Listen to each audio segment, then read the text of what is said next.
Assalamualaikum warahmatullahi wabarakatuh. Puji syukur marilah kita panjatkan kehadirat Allah Subhanahu wa Ta'ala yang telah memberikan rahmat serta hidayahnya kepada kita. Sholawat serta salam kita curahkan kepada Nabi Muhammad Shallallahu Alaihi Wasallam dengan menyebut Allahumma sholli ala Sayyidina Muhammad wa ala ali Sayyidina Muhammad. Baiklah, saya akan membawakan ceramah ini dengan judul 5 fase berakhirnya zaman. Yang pertama itu ada fase nubuwah, yaitu zamannya para nabi. Semenjak Nabi Adam alaihi wasallam hingga nabi penutup, yaitu Nabi Muhammad sallallahu alaihi wasallam. Masa ini dimulai ketika Rasulullah diutus membawa agama Islam kepada kaum Quraisy di Mekah. Dengan banyaknya rintangan yang harus beliau lalui, namun hasilnya agama Islam tumbuh dengan sangat pesat di seluruh negeri Arab, bahkan di seluruh dunia. Wafatnya Rasulullah merupakan tanda di mana berakhirnya zaman kenabian ini. Kita masuk ke fase kedua, yaitu fase khalifah, zaman Khulafaur Rasyidin. Setelah wafatnya Rasulullah, mulailah zaman ini yang dipimpin oleh Abu Bakar As-Siddiq, kemudian dilanjutkan dengan Umar bin Khattab, Utsman bin Affan, dan yang terakhir oleh Ali bin Abi Thalib. Pada zaman inilah Islam berhasil menaklukkan bangsa Romawi dan Persia. Waktu di zaman ini Islam benar-benar berjaya dan kehidupan masyarakatnya berdasarkan ajaran dan juga syariat Islam.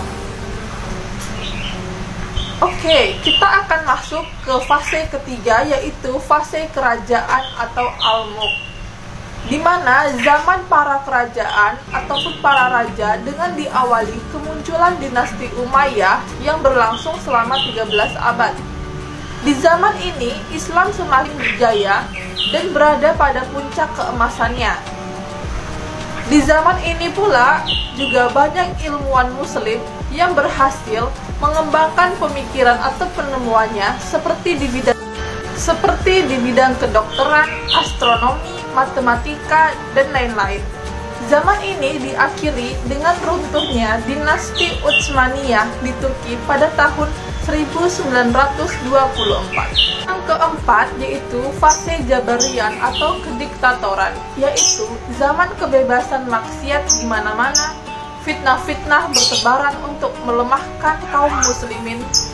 Orang-orang yang tidak cakap ataupun zalim akan menjadi penguasa atau pemimpin di suatu negeri.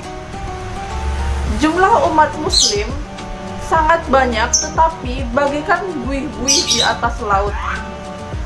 Pada fase ini, umat Islam menerima banyaknya tekanan di masa keempat ini.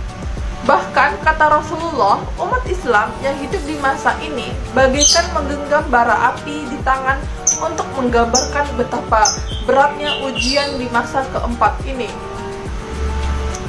Fase keempat inilah yang sedang kita alami sekarang, yaitu di zaman modern.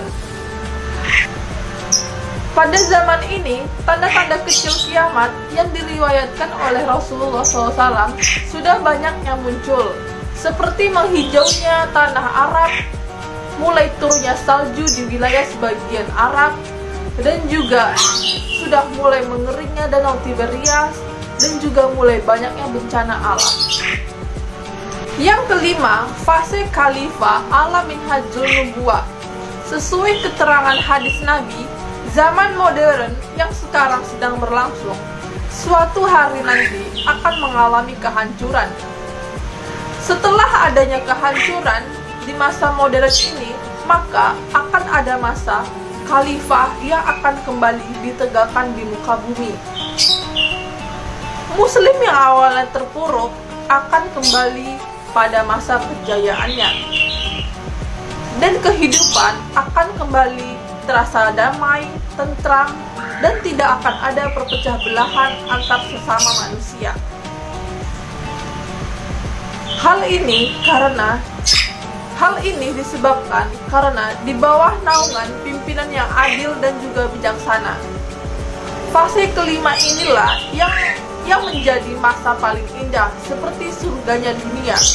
Tidak akan ada suatu umat yang kemiskinan, semuanya sama rata kayanya.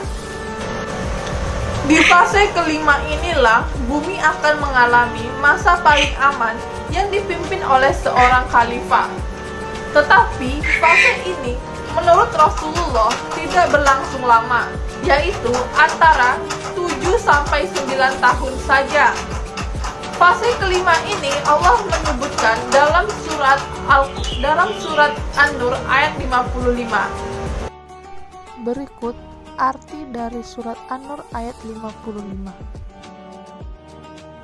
Demikianlah ceramah yang dapat saya sampaikan. Semoga bisa lebih mengingatkan kepada kita untuk bisa merubah diri menjadi lebih baik lagi, agar menjadi golongan orang-orang beriman. Wassalamualaikum warahmatullahi wabarakatuh.